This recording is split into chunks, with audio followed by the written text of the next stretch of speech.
बैकुंठ में उनका वास हुआ। राजा अग्रेग बैकुंठ चले गए, क्योंकि पहले से तो उनका बहुत शुभ कर्म किया हुआ था। कितना समय हुआ है? ये देखिए 5:30 हो गया है। 6 बजे में आरती होएगी। आप सबको बता देना चाहूंगा, जैसे हमें निर्देशन मिला है हम उस निर्देश के अधीन चल रहे हैं। तो हमें कहा गया है कि 6 बजे आरती की सेवा देने के लिए, तो आप सब के लिए ही सवेर से कथा गंगा गाई जा रही है। तो आप सब लाभ लें, आधा घंटा और स्थान ग्रहण करें। धन्यवाद। और इसके बाद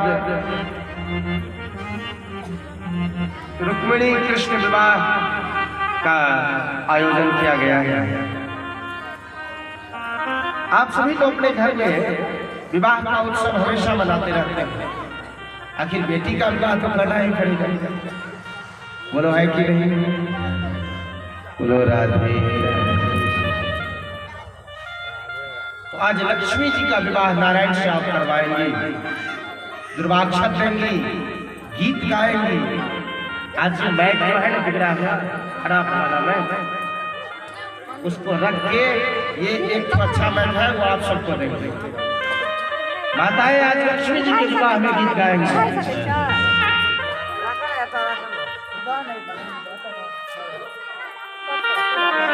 कहने का मतलब रहा कि आप सब शादी में उत्सव मनाते हैं, नाचते हैं, गाते हैं, धूम मचाते हैं। वो क्या होता है यहीं पर समाप्त होता है। पर लोग में वो कार्य नहीं, वो सांसारिक है। लेकिन आज जो रुक्मिणी कृष्ण के विवाह में आप नाचेंगे, गाएंगे, धूम मचाएंगे, नाश्ता, चाय पान, जलेबी पकौड़ी बांटेंगे, वो सांसारिक भी होगा और पारलौकिक भी होगा। मरने के बाद भी काम देगा। इस संसार में कोई चीज ऐसा नहीं है जो मरने के बाद काम दे। लेकिन आज जहां बैठे हैं, इस विवाह में जो क्षणिक उत्सव करेंगे, इस क्षणिक उत्सव का ये महत्व है कि आप लक्ष्मी के विवाह में गीत गाएंगे और वो पारलौकिक होगा। धन्यवाद।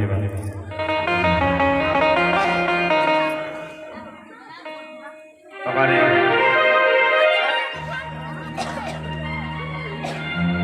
हम सब बड़े उत्साह में हैं और सब कुछ 6 बजे के आसपास में होना है। तो आप सबसे बड़ा दिलों से आग्रह है कि ध्यान गाछी में जहाँ भागवत की कथा गाई जा रही है, आप सब शीघ्र पहुँच जाए। भगवान श्री कृष्ण के साथ बाराती में जो भी आना चाहते हो तो शीघ्र ध्यान गाछी में पहुँचे। कृष्ण रुक्मिणी विवाह की सुंदर झांकी दिखाई जाएगी और रुक्मिणी कृष्ण विवाह रचाया जाएगा।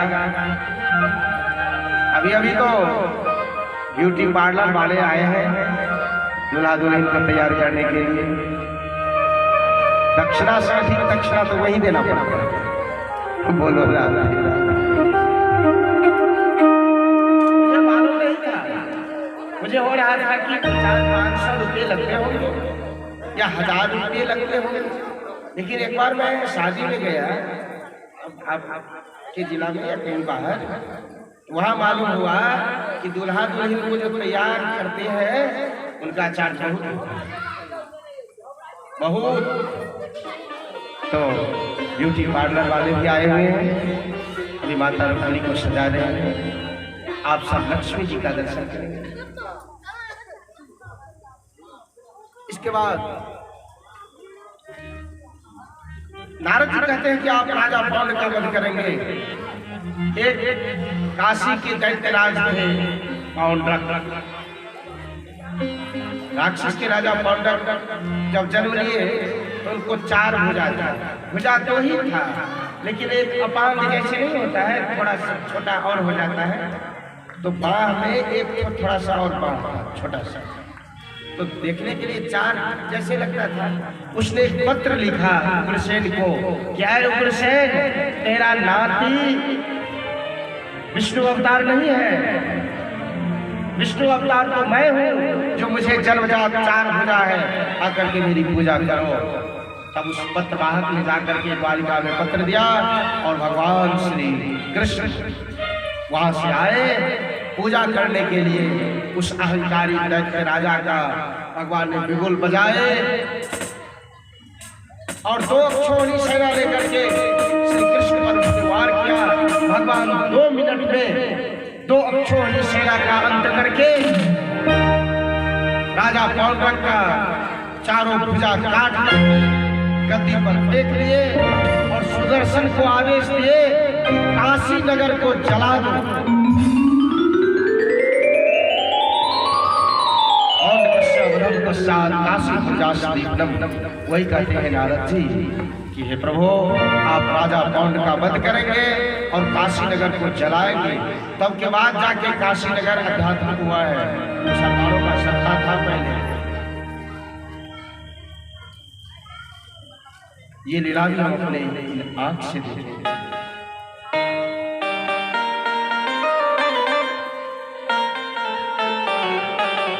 मृत पुत्र प्रदानम च ब्राह्मणस्य स्वभावतः। नारद जी कहते हैं कि प्रभु आप ब्राह्मण के मरे हुए पुत्र को जिंदा करके ब्राह्मणी को सौंपेंगे। ये लीला भी हम अपनी आंख से देखेंगे। ये कथा इस प्रकार है कि द्वारिका में एक ब्राह्मण थे, बार बार उनको संतान जन्म लेता था और मर जाता था। सब आकर के दरबार में रोते थे। वहां अर्जुन एक दिन बैठे हुए थे। अर्जुन बड़ी जोर से उठ करके बोले, अरे ब्राह्मण देवता, ये कृष्ण बलराम आपके संतान का रक्षा नहीं करते, तो जाइए अब जब ब्राह्मणी गर्भवती होएगी तो हमें कहना, मैं आपके संतान का रक्षा करूंगा। तब वो ब्राह्मण देवता ने कह के जाओ, तुम तो क्लीब हो, नपुंसक हो, तुमसे क्या होगा अर्जुन। जब कृष्ण बलराम अनुरूप प्रद्युम्न हमारी रक्षा नहीं करते, तुमसे क्या होगा। हठाकर अर्जुन ने कहा कि ब्राह्मण देवता, मैं गांडीवधारी अर्जुन हूँ। अगर मैंने आपके संतान का रक्षा नहीं किया तो वही अग्नि में जलकर अपने आप को मैं राख बना दूंगा। ब्राह्मण देवता चले गए। ब्राह्मणी को जब गर्भ धारण हुआ,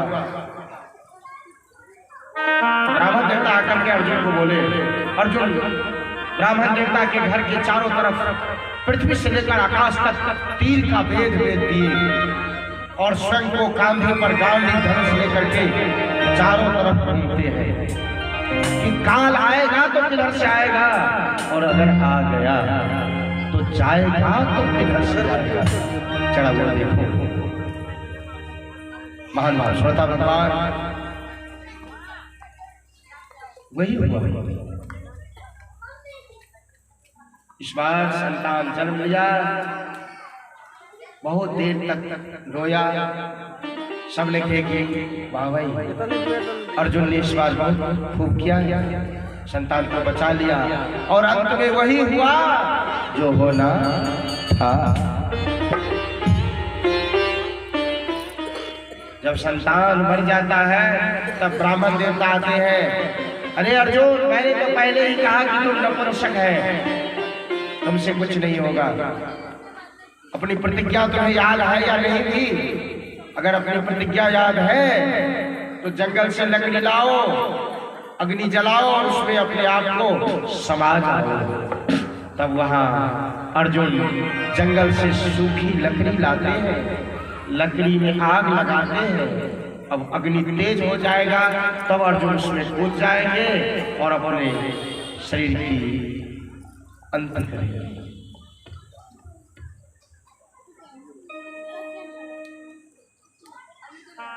क्या जीवन क्या मरण कबीरा हो, क्या जीवन क्या मरण कबीरा, खेल रचाया लकड़ी का,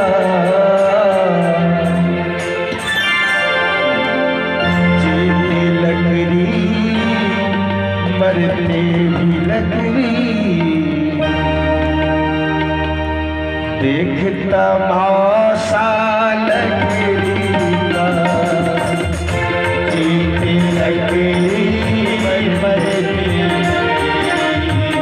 देख तमाशा लकड़ी का, जीते लकड़ी मरते लकड़ी, देख तमाशा लकड़ी का।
जन्म हुआ था पलंग बनी थी लकड़ी का, लकड़ी का।